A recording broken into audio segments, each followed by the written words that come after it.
जय श्री गणेश। नमस्कार, मैं आचार्य संजय द्विवेदी बुध के राशि परिवर्तन प्रभाव को लेकर आपके सम्मुख उपस्थित हूँ। 8 अप्रैल 2022 को बुध अपनी राशि का परिवर्तन करेंगे तथा अपनी वर्तमान मीन राशि को छोड़कर जो उनकी नीच राशि है उसको छोड़ेंगे तथा मंगल की मूल त्रिकोण मेष राशि में प्रवेश करेंगे। ये जो राशि परिवर्तन होने जा रहा है ये बहुत महत्वपूर्ण है और यहाँ पर बहुत राशियों को बहुत सावधान होने की आवश्यकता होगी, क्योंकि कारण ये है बुध बुद्धि के कारक हैं, व्यापार के कारक हैं। जितना भी व्यापार है सब बुध के द्वारा ही गवर्न होता है। इसी प्रकार से जितना बुद्धि का प्रयोग करके आप काम करते हैं, फाइनेंस जितना है, जितना अकाउंटेंसी है, जितना लेखा कार्य है, जितना भी शेयर बाजार है, जितना भी सट्टा बाजार है, इसी प्रकार से जितना भी गणित से संबंधित जितना भी कार्य, कैलकुलेशन का जितना कार्य है, जितना विद्यार्थियों का जितना कार्य है, समस्त कार्य बुध के द्वारा ही किया जाता है। बुध उसके कारक है।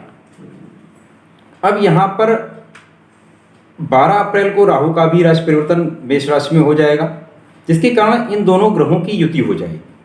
बुध तथा राहु की जब भी युति किसी राशि में होती है, किसी भाव में होती है, तो वहाँ पर एक दोष बनता है जिसे जड़ दोष कहते हैं। जड़ का अर्थ है कि बुद्धि का कार्य ना करना। जिस भाव से संबंधित ये जड़ दोष बनेगा, जिस राशि में बनेगा, उसी से संबंधित फल भी मिलने वाले हैं। तो ये कहीं ना कहीं एक ऐसा दोष है जो समस्त राशियों को प्रभावित करेगा और समस्त राशियों को सावधानी की आवश्यकता भी होगी। बुध के द्वारा ही आप निर्णय का कार्य भी करते हैं, अपनी बुद्धि का, विवेक का प्रयोग करते हैं। तो यहाँ कहीं ना कहीं इन सब पर राहु का प्रभाव पड़ेगा। इसमें दुनिया में जितना भी नेगेटिविटी है, जितना भी नकारात्मक प्रभाव होता है, जितना भी आकस्मिकता का प्रभाव होता है, जितना भी वायरस है, बैक्टीरिया है, इन सब का कार्यकत्व राहु के पास है। जितना भी आकस्मिक लाभ या आकस्मिक हानि, ये समस्त कार्य राहु के द्वारा किया जाता है। तो ये जो युति होने वाली है ये अत्यंत महत्वपूर्ण है, बहुत ध्यान देने योग्य है। कुछ राशियों को लाभ भी मिलेगा। तो आज मैं मेष, वृष तथा मिथुन राशि पर बुध के राशि परिवर्तन का क्या प्रभाव पड़ने जा रहा है इसके बारे में विश्लेषण करने जा रहा हूं। सर्वप्रथम तो मेष राशि। मेष राशि मंगल की मूल त्रिकोण राशि है। अब यहाँ पर ही बुध का परिवर्तन हो रहा है। बुध यहाँ पर गोचर करेगा। इसके पश्चात 12 अप्रैल को राहु का भी गोचर यहाँ पर प्रारंभ हो जाएगा, जिसके कारण क्या होगा, मंगल राहु ये दोनों शत्रु होते हैं। इसी प्रकार से बुध और मंगल में भी बहुत मित्रता नहीं है। तो ये कहीं ना कहीं इस राशि को अत्यंत प्रभावित कर रहे हैं और जिसके कारण इस राशि के जातकों को कुछ समस्याएं आने वाली हैं और इन समस्याओं का सामना करना पड़ेगा। सर्वप्रथम तो जब भी इस राशि में राहु तथा बुध की युति होगी, जो प्रारंभिक 3-4 दिन का समय है वहाँ पर बुध अकेले होंगे, जिसके कारण बुद्धि का प्रयोग अच्छा होगा, कहीं कोई बहुत बड़ी समस्या नहीं होने वाली है। परंतु मन कहीं न कहीं यहाँ पर अशांत रहेगा। जैसे ही राहु का परिवर्तन हो जाएगा, बुध के साथ युति प्रभाव हो जाएगा, तो यहाँ पर जड़ दोष बन जाएगा।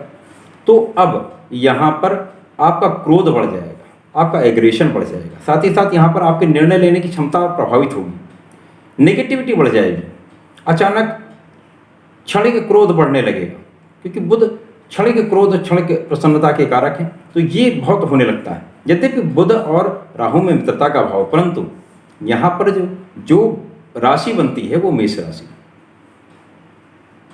अब यहाँ पर जो बुध कारक हैं वो 3rd हाउस अर्थात पराक्रम, उसके पश्चात 6th हाउस, यहाँ पर रोग, ऋण, शत्रु के कारण। तो यहाँ पर निश्चित रूप से आपका शत्रु का भाव प्रबल हो रहा है। तो शत्रु कहीं ना कहीं आपके बनेंगे, शत्रु आपको विचलित करेंगे।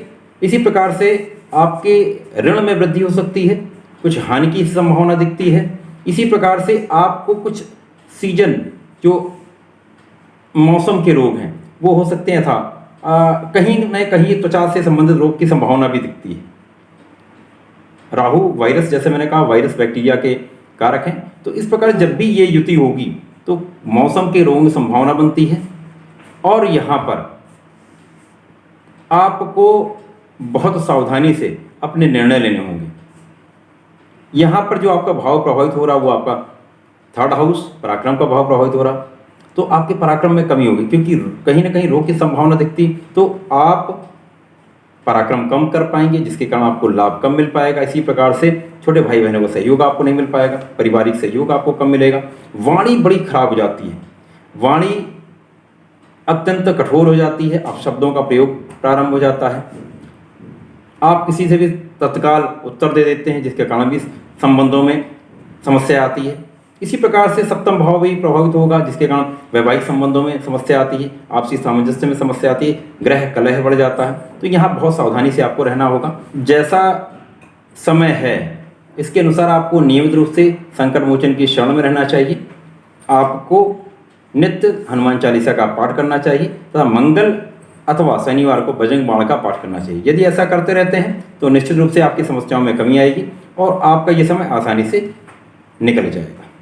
तो ऐसा करें, इसका लाभ। जो दूसरी राशि है वो वृषभ राशि है। वृषभ राशि में अब जो बुध का गोचर होने जा रहा है वो 12 भाव में होने जा रहा है। 12 भाव में इनकी बुध की युति जो होगी वो राहु के साथ होगी, तो ये कहीं ना कहीं वृषभ राशि के लिए भी समस्या करने वाला ये गोचर रहने वाला है। क्योंकि बुध यहाँ पर वृषभ राशि के लिए धन के भी कारक हैं, पंचम के भी कारक हैं। तो जो भाव प्रभावित हो रहा है आपका वो 12 भाव हो रहा है, षष्टम हो रहा है। इसी प्रकार से आपका पंचम भाव धन का भाव, ये भाव बहुत प्रभावित हो रहे हैं। तो यहाँ पर धन का अपव्यय होना, बिना किसी अर्थ के धन का चला जाना, हानि का हो जाना, धन हानि होना। इसी प्रकार से रोगों में व्यय होना, शत्रुओं का बढ़ जाना, कानूनन किसी समस्या में आपको डाल सकता है राहु। आपकी वाणी से आपके शत्रु बढ़ सकते हैं।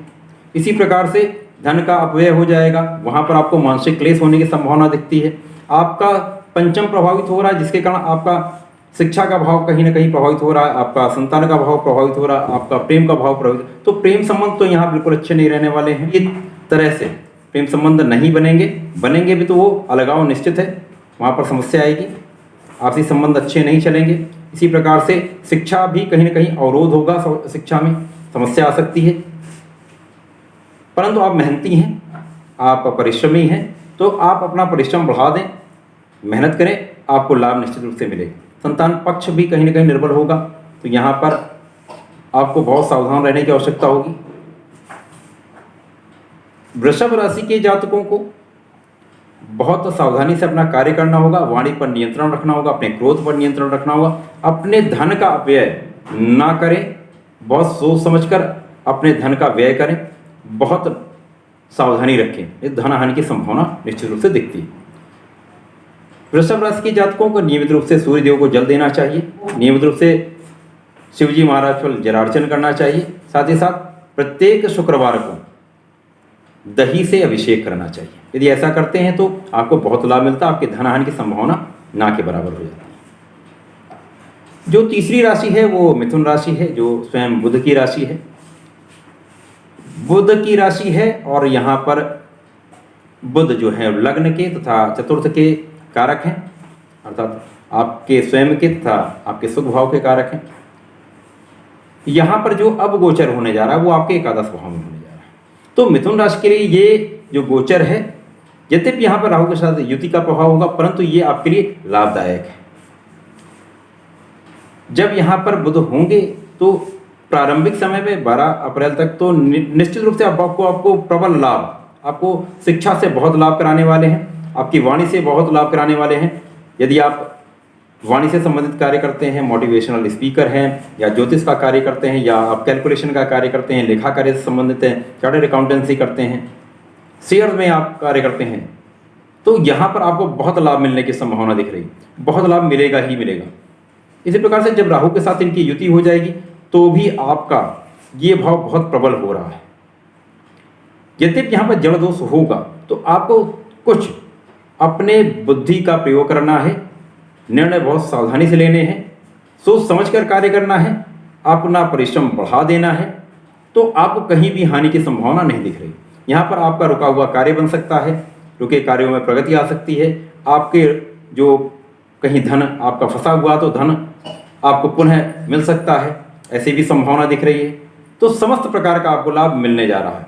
राहु जैसे मैंने कहा आकस्मिकता के कारक हैं, तो आकस्मिक धन लाभ आपको मिलेगा। यहाँ पर आपके सुखों में वृद्धि होगी, आपके संसाधनों में आपको वृद्धि का योग दिखता है। इसी प्रकार से शिक्षा, संतान तथा प्रेम का भाव भी प्रबल हो रहा है, वहाँ भी आपको लाभ मिलेगा। शिक्षा का कार्य करते हैं तो आपको बहुत प्रबल धन का लाभ, पद का लाभ निश्चित रूप से मिलेगा। कार्य क्षेत्र से आपको धन का लाभ।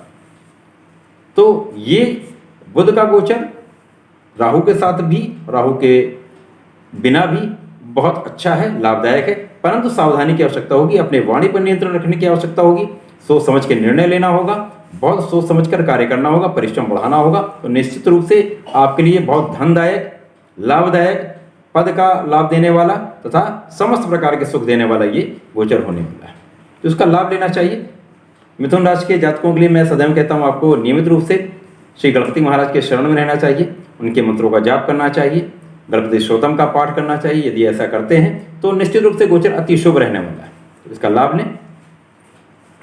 प्रिय दर्शकों, मेरा प्रयास सदैव आपको एक उपयुक्त, एक तार्किक विषय वस्तु प्रदान करने का होता है, जिससे आपको कुछ लाभ मिल सके, आपके कुछ काम आ सके। तो इस प्रकार की विषय वस्तु की प्राप्ति के लिए कृपया बड़ी संख्या में चैनल को सब्सक्राइब करें, वीडियो को लाइक करें, शेयर करें, लोगों तक पहुँचाएं, सहयोग करें। धन्यवाद, नमस्कार।